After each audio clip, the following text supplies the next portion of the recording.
All right, everybody. My name is Petar Bajic, and I'm going to be talking to you today about new CCH techniques, legitimate therapy, or all hype.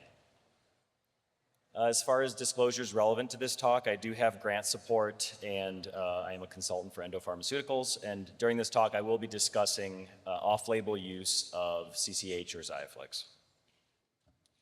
So as we know from the IMPRESS trials in 2013 and 2014, the original Xiaflex protocol involved 2 injections and healthcare provider modeling, each visit separated by 24 to 72 hours, and then a home stretching protocol after that. If you look at the difference between the placebo group and the Xiaflex group, there's only a 6-degree difference, which has certainly led to some concerns that many have raised about the clinical significance of the improvement seen with this treatment. And in the IMPRESS trials, 40% of patients actually had less than 25% improvement. More contemporary data, even dating up to 2020 to 2021, really there was no major difference when you look at this data compared to the IMPRESS trials.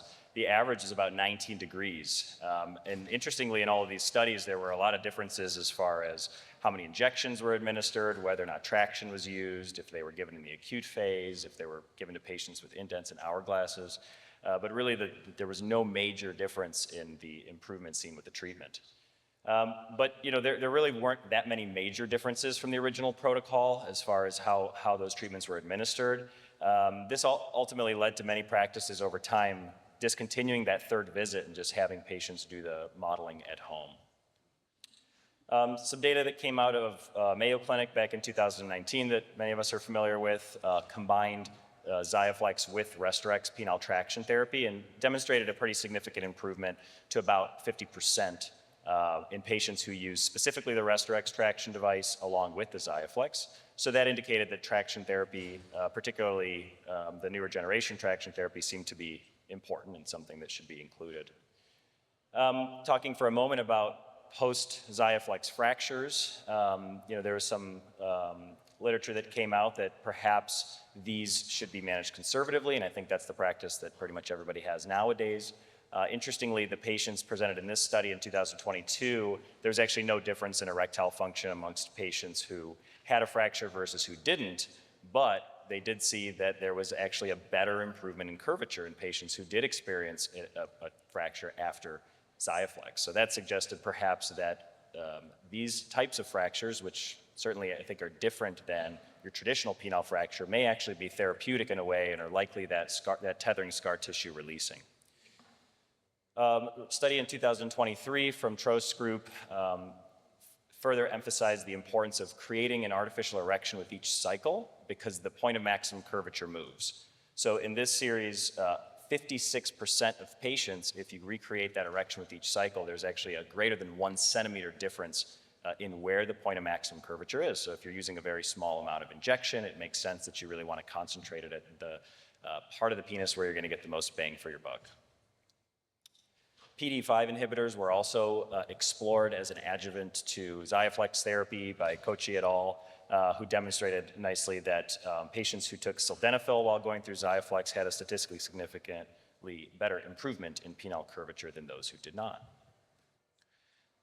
Probably, one of the bigger advancements, in my opinion, was the aggressive, quote-unquote, aggressive modeling protocol that originally came out of this study from Trost's group, and essentially just led to, what they did was they increased the strength of the stretching during the modeling visit and demonstrated a pretty big improvement, I would say, in curvature in the old protocol, about 20 degrees, new protocol, 30 to 34 degrees.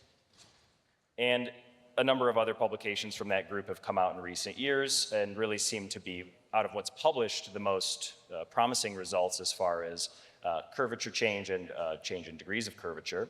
But there really hasn't been any external validation of this data. Really, these are all results from a single high-volume center. So this is a protocol that we've now been doing for probably a little bit over a year. I'm going to spend the majority of the rest of the time here just kind of going through how we do this. So we start with the Xiaflex actually diluted to a higher volume. We use about 0.8 cc's of diluent, which allows us to distribute it more in the desired location.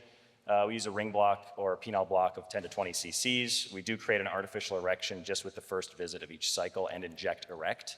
Curvature is measured with a goniometer, and we always mark the point of maximum curvature.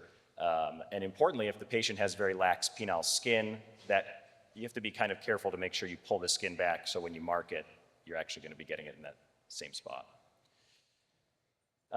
So like I said, the first injection is given erect. We kind of use a fan technique to distribute across the point of maximum curvature and always include the septum. I like to think of this as a chemical knife, trying to make an incision just like I would in a surgical approach with a plaque incision and graft. And probably about 20 total injections with a small amount in each area. That's usually distributed about a 3 centimeter by 1 centimeter area. And we're really looking for that resistance when you're trying to push in, and then you kind of want to push through the resistance. So let's see if this works just real quick to give you an idea. I mean, this part's probably familiar to most of you. But I always have an assistant kind of holding the penis on stretch, and then I do, even if the patient has an erection, usually you can still pin the plaque between your fingers. So then the dressing, I think, is a really important thing. I do give phenylephrine after that first injection just to make sure they don't have priapism. The dressing I use is a layer of cling followed by Coban. And I do include, the cling I kind of wrap from the coronal sulcus down and then the back up to cover part of the glands. If you don't include the glands, sometimes you get this swelling around the dressing, but definitely leave the meatus exposed. You can cover the meatus with a removable Coban that may help also prevent some gland swelling. Trost's group has suggested a more involved wrap, which I think is reasonable. I mean, sometimes you do get these hematomas that go a little proximal to where your graft is. So the goal of this, although it definitely looks pretty intense, is to provide some compression at the base of the penis and prevent those more proximal hematomas. I would consider this in a patient that has a very proximal point of maximum curvature where that dressing is not necessarily going to cover the area of interest very well. And then the next thing I do after I'm done is have the patient hold pressure, choking the chicken, as per Dr. Liu. And then I have a kitchen timer on the door. I give him 5 minutes, and I feel like this has really improved, reduced our swelling and bruising afterwards. So for injection 2, I bring him back less than 24 hours after. I think this is important. I do not create an artificial erection during that second visit. I do take the dressing off, and I personally like to leave it off during the injection, but you could rewrap it prior to the injection. That's what Dr. Trost does, and actually inject through the Coban. I do give another penile block at that visit, 10 to 20 cc's, have the assistant hold the penis on stretch, pull that skin back, which basically makes sure that the mark that you made on the skin is overlying the plaque, and then give the injection using the same technique, another dressing. And then this is, I think, the key difference for me that I've adapted is bringing them back in for this third visit, which I didn't used to do. I'll do that visit usually on the third day, but if they're coming from out of town, I'll do the second injection in the morning, modeling visit in the afternoon, just to kind of reduce the number of days they need to be there. Definitely a block here, and for this visit, I do a combination of a dorsal penile block and a ring block. I found that seems to work better because when you pull on the penis pretty hard, they're feeling it more proximally to where you gave your ring block, if that's all that you do. Changing the wrap prior to modeling may also help prevent hematoma. Sometimes if you take the wrap off, you can see it swelling right away. But usually it's not that way, and the swelling is usually not apparent at this point.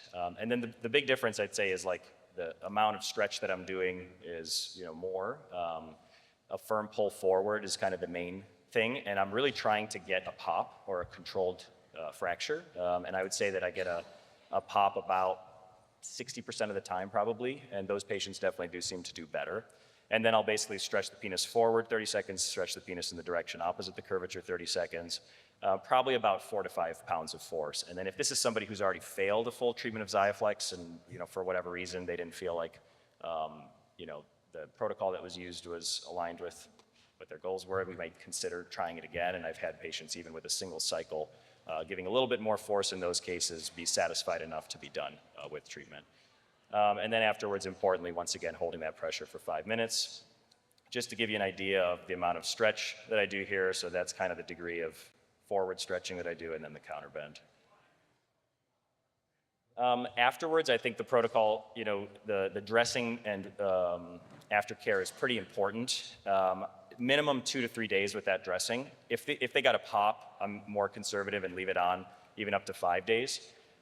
When they take the dressing off, especially if they had a pop, I really want to make sure that they're monitoring closely, that they're not having all of a sudden an increase in swelling. I have them watch me do that dressing every single time when we're doing those 3 visits, so by the end they feel pretty comfortable doing it. And all these guys are also using the Restrex, which comes with Coban, and they kind of learn how to wrap their penis with that as well. So if we get a pop, I have them do nightly wraps for another week or so if they get a nocturnal erection, that way it doesn't lead to swelling. They're also doing the home stretching protocol, 30 seconds straight, 30 seconds counter bend. If they get an erection, they're bending against that curvature for another 30 seconds. And then they start Restrex immediately, same day if they can tolerate it. Some of them, due to some discomfort from the injections, might not be able to start it right away. And then I also start daily Cialis immediately if they're not on it already. I usually have them send me an update with photos from 2 directions about 3 to 4 weeks after the treatment, and then we decide if we're bringing them back in for the next cycle or not. And I kind of leave it up to them. If they feel satisfied enough after a single cycle, then I'm done. I'd say I've had probably over the last year at least a dozen or so patients that 1 cycle, maybe 2, is all that they needed. And I think there's been some compelling evidence to suggest that maybe many patients don't need to be arrow straight to be satisfied enough to be done. But as far as our data, I have none, because we haven't really been doing this long. But by the fall meeting, where we look forward to welcoming you all as the meeting chair to Grapevine, Texas this fall, we'll be presenting our data on this. But anecdotally, I mean, it's been a pretty dramatic difference. So I was not overly enthusiastic about XIAFLEX until this, and I think the number of patients that I'm operating on for XIAFLEX has decreased. So in conclusion, the latest literature suggests novel CCH protocols have superior outcomes. Our early outcomes do mirror this, and I would encourage you all, feel free to reach out to me or to Dr. Trost if you have questions. But I think, when done cautiously in the right way with great communication with the patient, making sure that they know the office number and what to do after hours if there's an issue, I think this is very much something that you can implement into your own practice. We definitely need multi-center studies and further follow-up to validate this approach. Thank you.